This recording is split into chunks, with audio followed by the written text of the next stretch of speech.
누가복음 7장 36절에서 50절까지의 말씀을 공독해 드립니다. 한 바리새인이 예수께 자기와 함께 잡수시기를 청하니 이에 바리새인의 집에 들어가 앉으셨을 때에 그 동네에 죄를 지은 한 여자가 있어 예수께서 바리새인의 집에 앉아 계심을 알고 향유 담은 옥합을 가지고 와서 예수의 뒤로 그 발 곁에 서서 울며 눈물로 그 발을 적시고 자기 머리털로 닦고 그 발에 입 맞추고 향유를 부으니 예수를 청한 바리새인이 그것을 보고 마음에 이르되 이 사람이 만일 선지자라면 자기를 만지는 이 여자가 누구며 어떠한 자 곧 죄인인 줄을 알았으리라 하거늘 예수께서 대답하여 이르시되 시몬아 내가 네게 이를 말이 있다 하시니 그가 이르되 선생님 말씀하소서. 이르시되 빚 주는 사람에게 빚진 자가 둘이 있어 하나는 500데나리온을 졌고 하나는 50데나리온을 졌는데 갚을 것이 없으므로 둘 다 탕감을 하여 주었으니 둘 중에 누가 그를 더 사랑하겠느냐. 시몬이 대답하여 이르되 내 생각에는 많이 탕감함을 받은 자 아니이다. 이르시되 네 판단이 옳다 하시고 그 여자를 돌아보시며 시몬에게 이르시되 이 여자를 보느냐. 내가 네 집에 들어올 때 너는 내게 발 씻을 물도 주지 아니하였을 때 이 여자는 눈물로 내 발을 적시고 그 머리털로 닦았으며 너는 내게 입 맞추지 아니하였을 때 그는 내가 들어올 때로부터 내 발에 입 맞추기를 그치지 아니하였으며 너는 내 머리에 감람유도 붓지 아니하였을 때 그는 향유를 내 발에 부었느니라. 이러므로 내가 네게 말하노니 그의 많은 죄가 사하여졌도다. 이는 그의 사랑함이 많음이라. 사함을 받은 일이 적은 자는 적게 사랑하느니라. 이에 여자에게 이르시되 내 죄사함을 받았느니라 하시니 함께 앉아있는 자들이 속으로 말하되 이가 누구이기에 죄도 사하는가 하더라. 예수께서 여자에게 이르시되 네 믿음이 너를 구원하였으니 평안히 가라 하시니라. 아멘. 시몬이라는 바리새인이 예수를 자기 집에 초대했습니다. 호의를 보인 것이죠. 그 집에 식사하러 들어가셨는데 그 동네에 죄인인 여인이 찾아 들어와 예수님의 발에 향유를 붓고 머릿결로 털로 닦습니다. 시몬이 생각하기를 이 사람이 선지자로 일 거라고 내가 생각했는데 선지자라면 이 여자가 죄인인 줄을 알아볼 테고 물리쳐야 하는데 왜 안 물리치는가.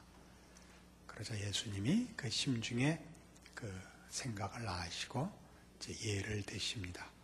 500데나리온 빚진 자와 50데나리온 빚진 자를 둘 있는데 둘 다 용서를 받았을 때 누가 더 좋았겠느냐, 누가 더 감사했겠느냐.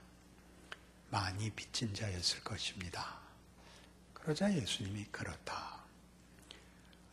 너는 내가 왔을 때 발 씻을 물도 주지 않고 입도 맞추지 않았지만 이 여인은 많은 것으로 내게 감사를 표했다. 저가 더 많이 용서받았기 때문이다. 라고 답하십니다.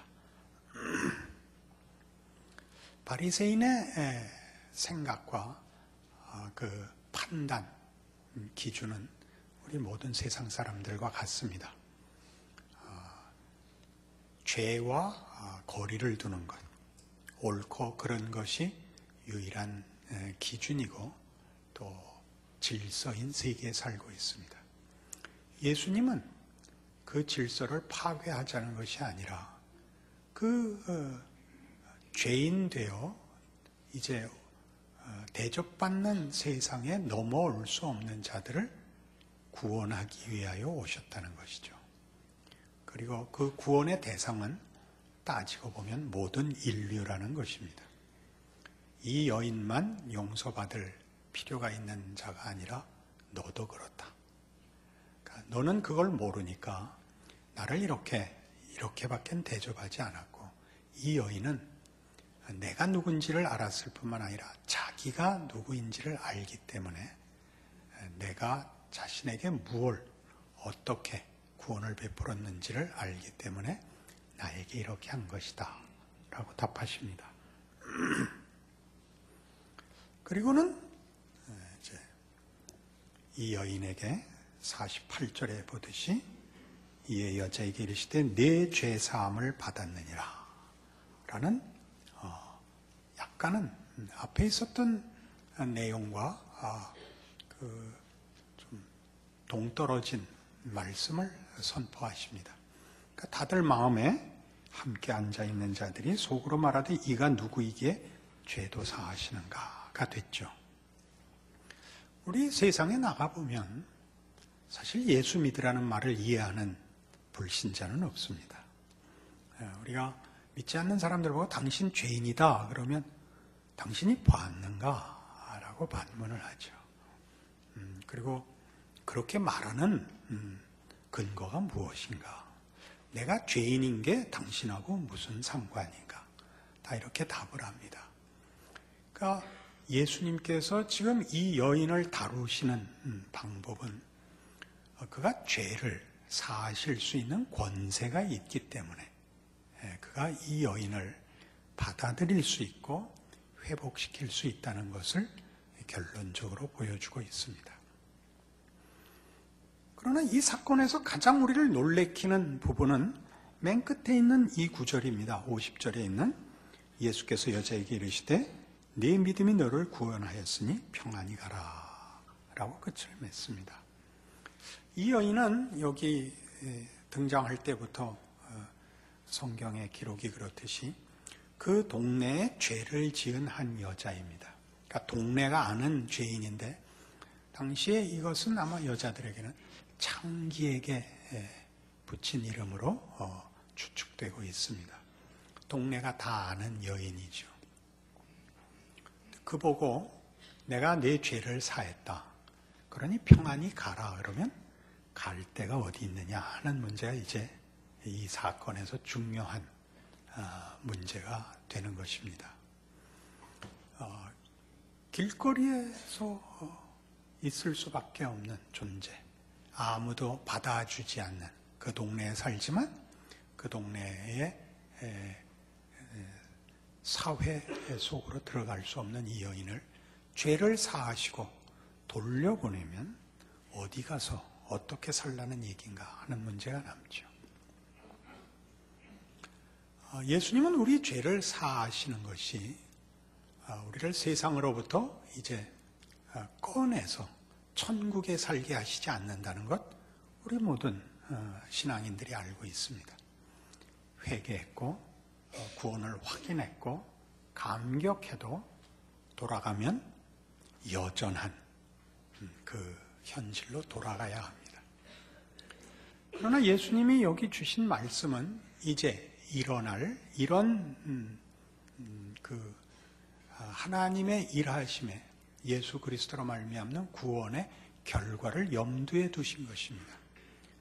예수님께서 이 땅에 오사 죄를 사하시는 것은 하나님의 나라의 도래를, 하나님 통치의 개입을, 시작을 선언하신 것이었습니다. 그는 죄인들을 용서하십니다.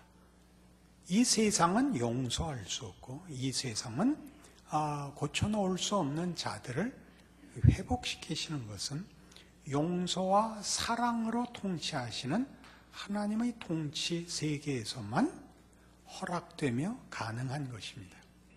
우리는 하나님의 통치로 구원을 받으며 그 통치 속에 우리의 운명과 현실이 있게 됩니다.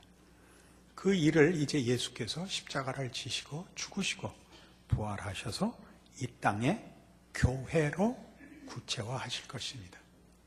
지금은 예수님의 성육신으로만 증거되고 개입되고 선포되고 활동하고 있지만 이제 십자가로 말미암아 이루실 구원으로 그의 백성들을 하나님의 통치 아래로 죄로부터 구원되어 죄된 본성을 고침받은 하나님의 백성으로의 거룩한 백성으로 영혼으로 존재로 이제 살게 되실 것입니다. 에베소서 3장에 가면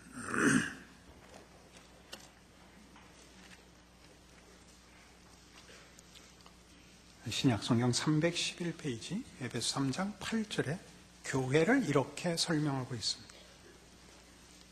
모든 성도 중에 지극히 작은 자보다 더 작은 나에게 이 은혜를 주신 것은 측량할 수 없는 그리스도의 풍성함을 이방인에게 전하게 하시고 영원부터 만물을 창조하신 하나님 속에 감추어졌던 비밀의 경륜이 어떠한 것을 드러내게 하려 하심이라.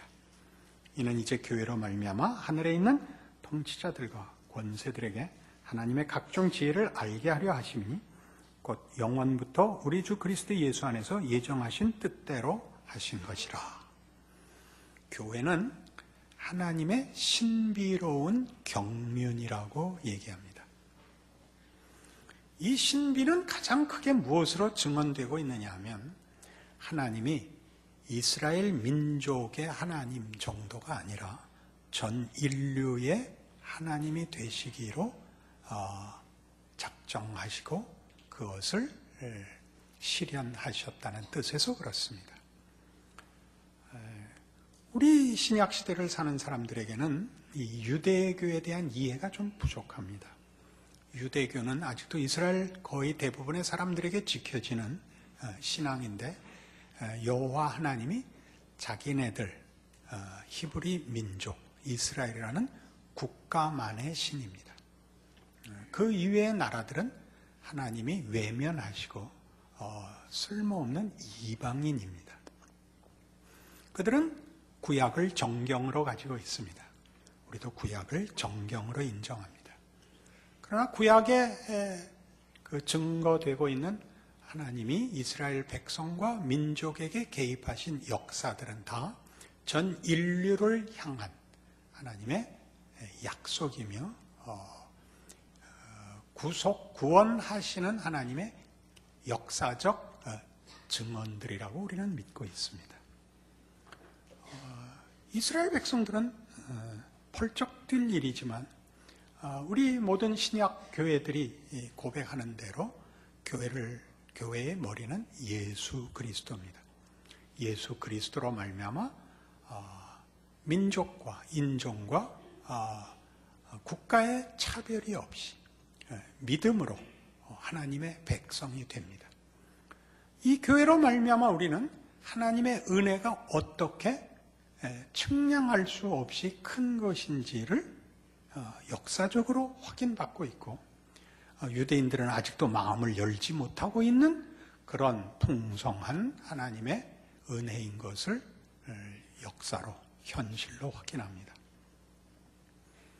그래서 이제 이 여인 보고 평안히 가라라고 얘기하는 것은 우리가 아직도 바뀌지 않은 세상이라는 현실 속에 살 것이지만 예전에는 없었던 하나님의 통치가 현실 속에서 실체로 구체화될 것이기 때문입니다. 그것이 교회입니다. 교회가 서는 것은 신자들이 가지는 자발적 결사체로서 성립되는 것이 아니라 하나님이 교회라는 기관을 세우시는 겁니다. 우리는 그리로 부름을 받는 거죠. 그러니까 교회라는 것은 하나님께서 예수 그리스도로 말미암아 완벽하게 오직 은혜와 용서로 그의 백성들을 불러내신다는 것을 보여주는 것입니다. 그러니까 교회의 제일 첫 번째 정체성은 우리가 하나님의 자녀된 것이 용서에 의한 것이라, 은혜에 의한 것이라, 사랑으로 부름을 받은 것이라를 증언하는 것입니다. 그래서 교회는 기능적이기 전에, 효율적이기 전에 바로 이 정체성을 확인해야 합니다. 이 세상 속에서 이 세상은 옳고 그른 것 그리고 쓸모 있는 것 이외에 다른 잣대가 없는 것입니다. 잘못하면 죽어야 되고 경쟁력이 없으면 패배해야 되는 세상 속에서 하나님의 통치가 무엇인가? 어떻게 못난 자들이, 우리 누가복음 하면서 내내 본 대표적인 표현, 가난한 자들이 복음을 듣는가 하는 것을 보이는 것이 교회의 제1차 책임입니다. 그래서 교회는 무엇을 하는 것보다 우선해서 존재해야 합니다. 이 정체성으로 존재해야 됩니다. 아무런 가치나 능력이나 기능이나 쓸모나 자격과 상관없이 하나님께서 그의 백성들을 부르신다를 증언하는 것이 교회입니다. 그리고 우리가 기독교 신앙을 소개하는 것 중에 많이 등장하는 거룩함의 문제나 쓸모 있음의 문제는 그 다음 문제인 것입니다. 우리는 이 순서를 늘 틀립니다. 쓸모 있다는 것도 어떤 차원에서 자주 틀리느냐 하면 예수를 믿음으로 말미암아서 현실이 바뀔 수 있다고 자꾸 소개되죠. 가장 많이 등장하는 것은 병도 낫고 성공하고 하는 것들입니다. 그 말이 갖는 의미가 틀린 것은 아닙니다. 그러나 전제가 늘 생략되고 잊혀집니다. 우리의 성공, 우리의 치유는 이 세상 통치가 아니라 하나님 나라의 통치 속에 있기 때문에 기본으로 가지는 하나님의 백성들의 기본권입니다. 우리에게 일어나는 어떤 일도 우리를 해할 수 없고 세상적인 잣대로 손해보고 실패하고 장애물이 되는 것까지도 합력하여 선을 이룬다라고 이해하는 것이 형통과 승리이지, 보이는 보상과 보이는 환경의 변화를 예수를 믿으면이라고 소개하는 것은 이 전제가 충분히 설명되어져야만 하는 내용들입니다.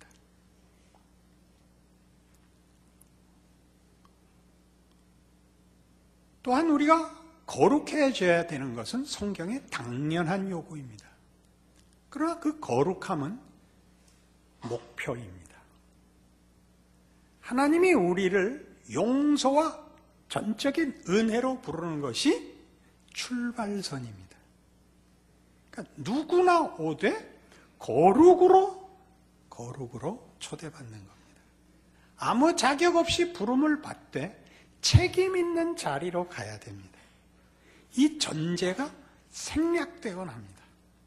우리 많이 요즘 현실에서도 많이 드러나는 표현들인데, 교회가 교회답지 못하다 하는 표현은 용서와 은혜가 부족하다라고 듣는 것이 아니라 자랑스럽지 못하다라고 많이 들으실 겁니다. 거기는 교회가 교회답기 위해서 제일 먼저 해야 되는 이 전제, 즉 누구나 오늘 우리 누가복음 본문에서 본 것 같이 예수 그리스도의 용서와 은혜와 복주심이 필요해서 찾아오는 것을 환영하는 교회라는 것으로 정체성을 유지하는 문제를 갖고 사회적으로 비평하지 않을 겁니다. 사회적인 비평은 교회가 도덕성이 떨어졌다, 책임이 떨어졌다라는 얘기를 하죠. 그건 목표입니다. 당연히 그리 가야 합니다. 늘 이 출발선과 결승선을 놓치시면 안 됩니다. 골로새서 3장에 가시면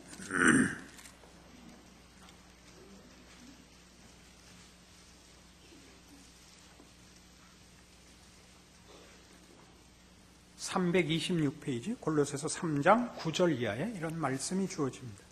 너희가 서로 거짓말을 하지 말라. 옛사람과 그 행위를 벗어버리고 새 사람을 입었으니 이는 자기를 창조하신 이의 형상을 따라 지식에까지 새롭게 하심을 입은 자니라. 거기에는 헬라인이나 유대인이나 헬라파나 무할레파나 야만인이나 수구디아인이나 종이나 자유인이 차별이 있을 수 없나니 오직 그리스도는 만유시요 만유 안에 계시니라. 이 교회의 정체성이 뭐냐? 그건 차별이 없다는 거죠. 헬라인과 유대인의 차별이 없다. 야만인이나 할레파나 무할레파나 야만인이나 수구디아인이나 종이나 자유인이 차별이 없다. 중요하죠. 세상적 잣대, 사회적 기준 같은 것이 여기는 그 입회 자격으로 요구되지 않습니다. 누구나 은혜로 하나님의 사랑으로 부르심을 받습니다. 그래서 우리 그 교회가 가져야 하는 신앙 정체성의 최우선적인 실천 사항이 뭐냐 하면 같은 교회 오셔서 만나는 사람한테 웃으셔야 됩니다. 이렇게 인상을 쓰고 오시면 안 됩니다. 누구나 부름을 받는다는 걸 알아야 됩니다. 이 하나님의 나라에 하나님의 통치에 부름을 받는 자들은 아무런 자격과 조건이 없습니다. 그의 영혼을 하나님이 부르시면 그가 기꺼이 하나님의 통치 아래 반응을 하게 됩니다. 그렇게 모인 곳입니다. 여러분은 그런 의미에서 우리가 다 한 가족인 걸 인정하셔야 됩니다. 지금이라도 한 번만 얼굴을 한번 펴보시겠습니다. 그 정신 나간 사람 것처럼 희죽거리자는 게 아니라 우린 어쨌든 여기서는 이렇게 긴장을 하거나 서로 이렇게 비판할 마음을 내려놓으셔야 됩니다. 그러나 그게 출발선이지만 우리는 세상보다 훨씬 높은 책임으로 부름을 받습니다. 그건 뭐냐 하면 12절 그러므로 너희는 하나님이 택하사 거룩하고 사랑받는 자처럼 사랑을 입었기 때문에 하나님의 은혜와 용서로 부름을 받고 사랑을 받았기 때문에 훨씬 높은 요구를 받는데 긍휼과 자비와 겸손과 온유와 오래 참음을 옷 입고 누가 누구에게 불만이 있거든 서로 용납하여 피차 용서하되 주께서 너희를 용서하신 것 같이 너희도 그리하고 이 모든 것 위에 사랑을 더하라. 이는 온전하게 매는 띠니라.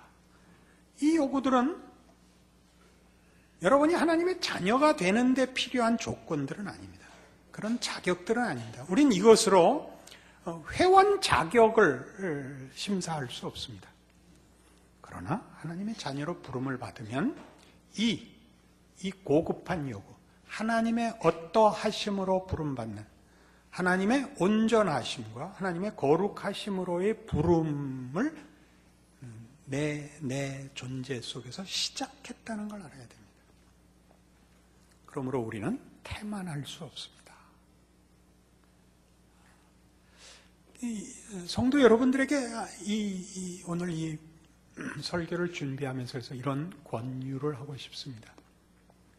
교회의 조직에 참여하십시오. 강요하지 않습니다. 교회 안에서 신자된 훈련을 연습하셔야 됩니다. 연습하지 않으시면 밖에 세상에 나가서 여러분들이 신자인 것을 강력하게 실천할 준비와 연습 부족으로 늘 이중생활을 할 수밖에 없습니다. 주일날은 교인이고 다른 날은 세상인이 될 수밖에 없습니다. 교회 안에서 상처받을까 봐 그런다 라는 말을 듣는데 그러니까 미디움으로 사시는 거죠. 적당하게 웰던으로 사셔야 됩니다. 깊이 들어오십시오. 고기가 다 타도록. 여기서 속상하십시오. 그리고 여기서 배우십시오. 같은 예수를 믿고 같은 목적과 같은 고백 속에 있는데도 인간이 얼마나 고약한지를 배우십시오. 그래서 여기서 죄와 우리의 한계를 극복하는 일을 연습하지 않고는 세상에 나가서 절대 힘을 쓸 수가 없습니다. 그러니까 우리는 삶 속에서 신자 노릇을 하는 것이 아니라 어떤 이가 설명한 것처럼 복음의 습격을 나가게 됩니다. 신자된 아무런 실천을 하지 못하니까 어느 날 이제 한번 전도지 들고 확 한번 나갔다 돌아오는, 그리고 누구 만났을 때 예수 믿으세요 이렇게 한 말 하고 도망가는 술 취한 다음에 니들 예수 믿어야 돼. 이게 다인. 이건 사실은 신자가 자신의 신앙을 연습하는 데 있어서, 훈련하는 데 있어서 대단히 무책임한 것입니다. 교회 안에 다 조직에 속하는 것이 만만치 않은 일이라는 것을 압니다. 이 말 꼭 명심하시고 생각해 보십시오. 우리 조금 더 가볼까요? 15절. 그리스도의 평강이 너희 마음을 주장하게 하라. 너희는 평강을 위해 한 몸으로 부르심을 받았나니 너희는 또한 감사하는 자가 되라. 그리스도의 말씀이 너희 속에 풍성히 거하여 모든 지혜로 피차 가르치며 권면하고 시와 찬송과 신령한 노래를 부르며 감사하는 마음으로 하나님을 찬양하고 또 무엇을 하든지 말에나 일에나 다 주 예수의 이름으로 하고 그를 힘입어 하나님 아버지께 감사하라. 예수의 이름으로 하라는 것은 정죄하지 말라는 것입니다. 그리고 도망가지 말라는 뜻입니다. 책임있게 신앙생활 하라는 뜻입니다. 그러니까 우리가 믿음의 공동체로 모여서 하나님의 백성이 되어 하나님의 통치 아래에 있고 하나님이 어떻게 서로 다른 사람들을, 전혀 생각이 다른 사람들을 용서하시고 사랑하시는가를 확인합니다. 많은 문제가 있음에도 불구하고 하나님이 우리를 사랑하사 그 아들을 십자가에 매달았다는 사실을 봅니다. 그리고 세상에 나갑니다. 자기가 죄인인 줄 모르는 바리새인 시몬을 만납니다. 그렇죠? 시몬아, 너는 듣느냐? 낙엽 구르는 소리를 우리 알고 있죠? 시몬, 너는 예수가 누군지 아느냐? 이게 우리 마음에 있는 생각입니다. 예수가 누구인지는 말로 전파하기 전에 여러분의 변화로 증언하셔야 됩니다. 사람이 용서받아야 되는 존재라는 것, 기다려줘야 되는 존재라는 것, 모든 영혼을 예수님께서 부르시는 존재로서 가치 있게 존중해야 된다는 것을 여러분 삶으로 보이셔야 됩니다. 그것이 우리 각자 예수를 주로 고백하는 신자들의 공통된 정체성이자 목표이자 책임 있는 일입니다. 그 용서와 사랑 때문에 우리가 이 자리에 있는 자격을 얻었고 그것이 우리가 가야 할 목표요 내용입니다. 용서를 받았고 용서하는 경지까지 가야 되는 것입니다. 그것은 무책임과 무질서를 얘기하는 것이 아닙니다. 은혜란 하나님이 당신의 거룩함으로 부르기 위하여 허락한 용서입니다. 우리는 은혜가 자기 마음대로 해도 되는 무책임이라는 말로 늘 대체됩니다. 우리는 교회가 교회답기 위해서 애써야 할 것입니다. 우리 모두가 정죄하지 않기로 합니다. 그러나 정죄에서 끝나는 일보다 훨씬 무서운 일로 부름받은 줄 알아야 됩니다. 하나님의 택하신 거룩한 백성으로 말입니다. 우리의 삶이 연습장이며 실천장이며 가장 무서운 책임 있는 현실이라는 걸 기억해야 합니다. 세상의 도전과 시험 앞에서 예수 그리스도가 성육신으로 보인 것 같이 당신이 인간으로 오셨고 인생을 사시지만 하나님이신 정체성을 포기하신 것이 아닌 것처럼 우리가 세상 사람들과 동일한 환난과 고통과 비극과 죄성 속에서 살아야 합니다. 그러나 하나님의 백성인 정체성을 포기할 수 없습니다.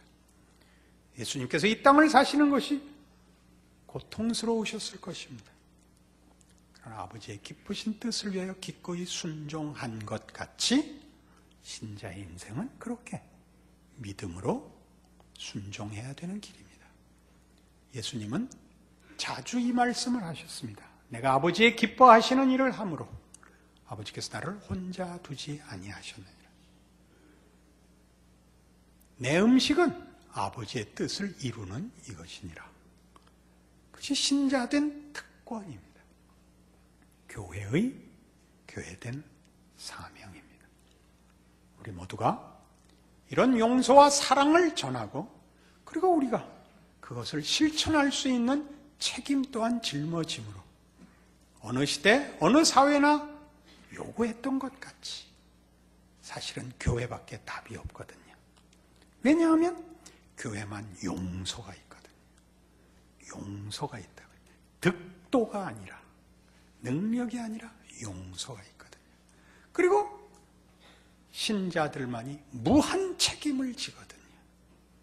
70번씩 7번 용서를 지거든요. 예수 그리스도를 본받아가 인생과 신앙의 최종적인 목표거든요. 그 일을 이루시는 오늘의 말씀이요, 여러분들의 신앙 고백이요, 신자된 현실이기를 바랍니다. 기도하십시다. 하나님 아버지 은혜를 감사합니다. 어떠한 은혜를 받았고 어떠한 용서를 받았으며 어떠한 복과 책임을 지게 됐는지 오늘 말씀으로 확인합니다. 용서받고 사랑받았으니 용서하고 사랑하는 자리에 가게 하옵소서. 책임 있는 하나님의 거룩한 백성이 되게 하옵소서. 세상의 비난과 저 불만에 우리가 가장 큰 책임이 있다, 우리 마음에 인정하게 하옵소서. 우리가 받은 용서와 사랑이 우리 이웃에게 나누어지지 않는다면 우리가 받은 용서와 우리가 받은 사랑은 거짓이 될 것입니다.